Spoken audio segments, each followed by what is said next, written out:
இன்றைக்கி வந்து ஒரு normal pant cutting salwar pant இருக்கு இல்லையா, அது வந்து ப்ளீட்டட் பேண்ட்டு அதை கட் பண்ணுறதா வந்து பார்க்க போகிறோம். ஃபார்முலா யூஸ் பண்ணி நான் வந்து ஒரு பேட்டர்ன் வந்து போட்டேன்.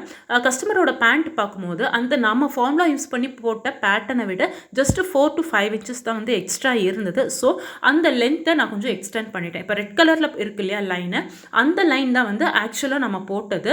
லெக் ஓப்பனிங்லாம் வந்து கரெக்டாக தான் இருக்குது. அதை விட ஜஸ்ட் ஒரு 4 இன்ச்சஸ் வந்து எக்ஸ்ட்ரா இருந்ததுனால அதை வந்து நான் எக்ஸ்டெண்ட் பண்ணிட்டேன். இப்போ கிரீன் கலரில் போட்டிருக்கேன் இல்லையா, அந்த லைன் தான் வந்து நம்ம கட் பண்ண போகிறது.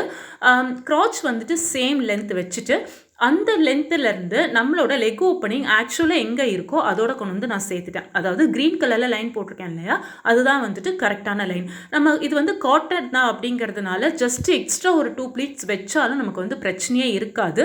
ப்ளஸ் அதோட சீம் அலவன்ஸும் நான் வந்து கொடுத்துட்டேன். இப்போ அந்த பேண்ட்டில் வந்து இருக்குது, ஃபுல்லாக இருக்குது. நம்ம சீம் அலவன்ஸ் எங்கே கொடுக்குறதுன்னு கேட்டிங்கன்னா அதுலேருந்தே நம்ம வந்து அப்படியே எடுத்துக்கலாம்.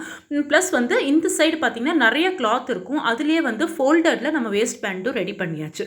இப்போ வந்து நம்ம சீம் அலவன்ஸ் எங்கே கொடுத்துருக்கோமோ அதை அப்படியே வந்து நம்ம கட் பண்ணி எடுத்துக்கலாம்.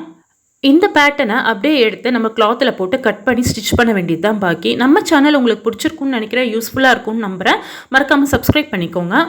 And thank you.